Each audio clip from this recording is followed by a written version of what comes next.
That's brilliant. So I think we'd be remiss if we didn't speak about one of the enemies that Karl Popper speaks about, Karl Marx, and of course by extension Hegel, Engels, etc. I don't even know how to frame this question. There's so much to talk about when discussing Marx. So maybe just to restrict and perhaps to put the conversation about Marx in context, we can talk about him in the context of an open society, and maybe not get into so much the technical economic errors that are littered across his writings. But what is it about him that makes Popper declare him an enemy of the open society? Marx does not recognize the role of each of us in the emergent social order that is our society. He believes that society is driven by a deeper mechanism, sometimes called the substrata in this literature. And it is an abstract idea. It's the method of production, as he calls it. This method of production is really in charge. You and I are just actors on the stage. He says it beautifully in his book called the 18th Brumaire of Napoleon, in which he says, we make our history, but we do not make it just so. So you and I have choices, but our choices are radically restricted by the logic of our era. Now, if our era is feudalism, that's one. If our logic is the period of guilds, that restricts us in a different way. If it's the Roman Empire, it restricts us in a different way. But he says it's not. He doesn't deny that we exercise choice. He just says your choice is a footnote. The real business is the logic of the society in which you live, which is why, by the way, he doesn't blame capitalists in the 19th century for the evident hard circumstances of the working class, for example, in London, which he saw at first hand when he was working in London. So it's true that there was a period of capitalism in the 19th century that had really harsh consequences for the workers in those industrializing factories of the 19th century. He doesn't blame the capitalists at all. He says, he says the capitalists are only playing their role in the bigger movement of history. It's not that they're moral. He says they're neither moral nor immoral. They're just playing their role. It's what he says, that they make their decisions, but they don't make it just so. So he believes that this movement of the system of production is really in charge, and it's moved forward through his mechanism of class conflict. So we will move on in the period of feudalism for a while until the inherent contradictions in feudalism cause the peasants to rise up and hit the dukes over the head, and then we'll move out of feudalism into something new, proto-capitalism, for example. And then the capitalists are in charge until the point where the laborers rise up and hit the capitalists over their head, and then in his case, in his prediction, we would have emerged in a socialist or communist society in which there are no more fundamental contradictions, and then history would stop. History in that sense, history as the movement of this underlying system of production, this great idea, would stop. So why is Popper against it? Because you can see that everything that I've just said is theorizing at the level of society. It says that what is in charge is this underlying force, and we are really just actors in a bigger play. We might have the delusion of autonomy, but we don't really. In fact, the worst thing we can do is to try to act against the machine. So Marx reserves his greatest scorn, not for capitalists. He reserves his greatest scorn for what he called democratic socialists. That's what we would call the center left in the 19th century. People who thought, let's use a bit of legislation to give better circumstances for laborers in factories. These are, of course, we now know, excellent ideas. A great contribution for the left in the course of the last 150 years has been precisely this. Let's take the rough edges off industrialization. He said that's the worst thing that you can do, because what do? Is you act against the force of history. So you might delay the crisis that will bring the actually good society to come, communism. So he calls them the most reactionary of all forces in society, is the democratic socialists, the center left, the soft lefties of the 19th century. He really hates them because they are going to frustrate his revolution. He's very happy for thousands, even millions of people to die in the revolution because he believes they are purely instrumental to get us to the point of the good society that is to come. Yeah. And he really believes that if you act in for humanitarian reasons to soften the edges of capitalism, you're anti-revolutionary and you're a great opponent of society. So his theorizing is at the level of the society, and remember that's what Popper says is precisely an irrational approach. Yeah. And indeed, I believe Marx's theorizing about history and the movement of history is entirely wrong. It is an entirely misguided approach to the social sciences. It's inherently unscientific. It is a purely ideological expression. And of course you can if you look backwards, of course you can fit the data points to your story. Yeah. Any ideologue can do that. It is of no consequence that you can tell a story that matches your ideological perspective. But it doesn't stand up to critical scrutiny. None of what Marx says in his historical analysis stands up to modern historiography. So his broad brush history of the decline of empires, the decline of feudalism, none of that stacks up to modern historiography. None of it describes the actual reason for the transition away from those societies. So we know it was bad history, it was bad social science, and ultimately it was a very bad way of trying to plan in a forward direction the new society that they wanted to see. Yeah, and I think another very interesting quarrel that Popper has with Marx in the book is the proclivity for violence that the ideology has, which Marx himself was unable to disregard as being essential to the achievement of the kind of society that he wishes to see. And I think that's very interesting that even he himself was unable to rule out the role that violence would play in the unfolding events of history. Great revolutionaries often do it. The first was Abbé Sieyès in the French Revolution. So remember, he's a prominent church leader in the French Revolution. And Sieyès said, if you want to make an omelette, you mustn't be afraid to break a few eggs. Yeah. And if you're so persuaded of the society, the utopian society that you think you are creating, then you are indeed willing to sacrifice a few people along the way. By the way, you are very rarely willing to sacrifice yourself. Yeah.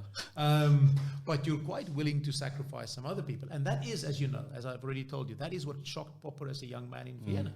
He couldn't believe that fellow students would be willing to disregard the death of one of their friends for this abstract argument. Yeah. Now, Marx, on the other hand, perfectly willing to do so. It's instrumental. And why is it instrumental? Because people don't really matter in the story. What matters is this great arc of history that he thinks he has uncovered. Yeah. If you read Russian novels of the 20th century, like Dr. Zhivago, for example, the Red Army General Strelnikov says it beautifully when he pulls Dr. Zhivago onto the train. He criticizes Zhivago. He says, "Oh yeah, I know about you. You're the guy that writes that bourgeois poetry." And Zhivago says, "But what could possibly be offensive about that? These are love poems and so on." And he says, "The problem is precisely these private interests." And then the wonderful sentence he says, "The private life is dead in Russia. History has killed it." And then Zhivago says, "You, Strelnikov, exterminated a town 5 miles down the track." Sure. And Strelnikov says, "Of course, they stole horses for the whites, the opponents of the Red Army." And Zhivago says, "You got the wrong village. It wasn't them." Strelnikov says, "That's of no consequence." He says, "Horses are stolen, a village is burnt, the point is made." And that really is a beautiful expression of exactly that kind of logic within the novel. That's why these novels are so powerful, because they give us a demonstration of the moral consequences of these theories. And in fact, Dostoevsky does the same in Brothers Karamazov and in Crime and Punishment. He says, what I'm going to do with the novel is I'm going to play out the consequences of ideas. Let me show you what happens in human society if you really believe this stuff. And indeed, Pasternak did that with Dr. Zhivago as well. And that's, I strongly recommend it to our listeners as well. If you really want to see the consequences of trying to command society at the total level, read Dr. Zhivago. Read the literature of the novelists who actually lived through it. Solzhenitsyn is another nice example of the same. Geez, that was hugely insightful. And I think perhaps what Popper does so well in the book, he doesn't just talk about violence in a silo, he grounds it in democracy. And I think democracy is an awfully important concept, even for the rest of the conversation going forward. And I think it's the scorn with which Marx teaches his followers to look at democracy. Because, as Engels points out, in reality, the state is nothing more than the machine of the oppression of one class by another. And that holds for a democratic republic no less than for a monarchy. And that to me seems to aid and abet those who are diametrically opposed to the democratic system. And it seems to me that that's so counterproductive, because it's democracy that is going to help people get out of the destitution that they're in. But what Marx and Engels teach is for people to look at democracy with so much scorn so as to destroy their only hopes and their only possibility to escape poverty. Of course, he wouldn't want a democracy because he has uncovered the actual mechanism of society. And so if you believe that hubris, that you've already uncovered it, what on earth could the contribution of the democratic system be? In fact, you must absolutely prevent it, because the people might vote incorrectly. And that's counter-revolutionary, right? That's what he said about the democratic socialists. People might just make a mistake. No, the crucial thing is to uncover the movement of history on a scientific basis. That was this bizarre obsession with Marxism and Leninism in the Soviet Union, which justified their totalitarian state too. Our great leaders, Lenin first and then Stalin, they have brilliantly uncovered the system. No voting could possibly add anything to this. The crucial point is to follow in the predictions. Now, when we talk about democracy in Popper, we must just be clear about an important point.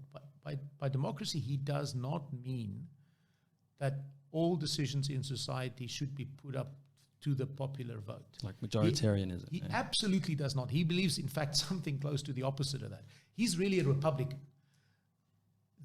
He gets his inspiration from the ancient Roman Republic. It is a republic of laws, not of men and women. We live in a society in that kind of republic where we live in a society where we do vote for leaders, but those leaders have very restricted ability to affect the outcomes for society.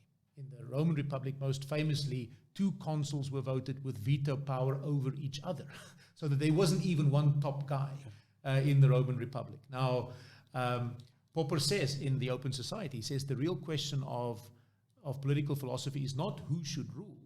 It's, given that we select a ruler, how can we design institutions to prevent the ruler from ruining our lives? And that's the real question of political philosophy. So he says, of course, we must use the democratic mechanism to elect rulers, but we use democracy in a limited way. We use it collectively to decide on the rules under which we will live, and we use it collectively to pick our leaders in a representative democracy. But we do not think that every decision ought to be put up to the vote. The Lord Acton that I referred to at the beginning of our podcast said the same thing. He says, democracy is the truest friend of freedom, or its most unrelenting foe, according as it is mixed or pure. The American founding fathers did the same thing in the 18th century. They did, for them, the question when they wrote their constitution in 1788 was precisely whether they would emerge with a democracy. There was great enthusiasm for it along the model of the French Revolution. And in fact, the democracy of the French Revolution is what leads you to the terror of the French Revolution. Or a republic, which is a society of laws, not of rule by the mob. And eventually they emerged with a republic, and they were very concerned about whether it would last, because since the Roman Republic of 2,500 years ago, The only republic that we had an example of that had any substantial history was the Venetian Republic, a city-state, and the political thinkers at the time really thought that you could only have a republic in a small state. And so a continent-wide state like the US couldn't be a republic. And so they emerged with this experiment. When they left the Constitutional Convention, Benjamin Franklin was asked by a reporter, who was a female correspondent, and she said, "Mr. Franklin, do we have a republic?" And his response was, "Yes, madam, if you can keep it." They really doubted whether people would sign up to this restriction on the power of democracy. And that really is a crucial part of the insight in the open society too, is democracy is a crucial part of this rational system that we call the open society, the system where we can collectively reflect on what we are doing, but we don't reflect on the entire society. If we put everything in society up to the democratic process, we will in fact end up with a despotism of the mob, just like what happened in the second half of the French Revolution. That's very, very interesting. And I think maybe to extend this conversation about democracy and the Constitution